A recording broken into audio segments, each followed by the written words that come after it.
Hey, what's up, guys? So I put Heatran as a modest nature with 252 HP, 252 special attack.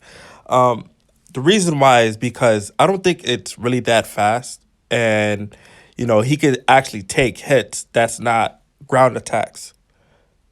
Also, for its moveset, having flash cannon, flamethrower as stab, and earth power as coverage. But what I really, the big reason I put solar beam is because it's for the Azumarill and the Rotoms. You know what I mean? And with a power herb, they won't even know what hit them. So that's my nature move set and hell item for Heatran.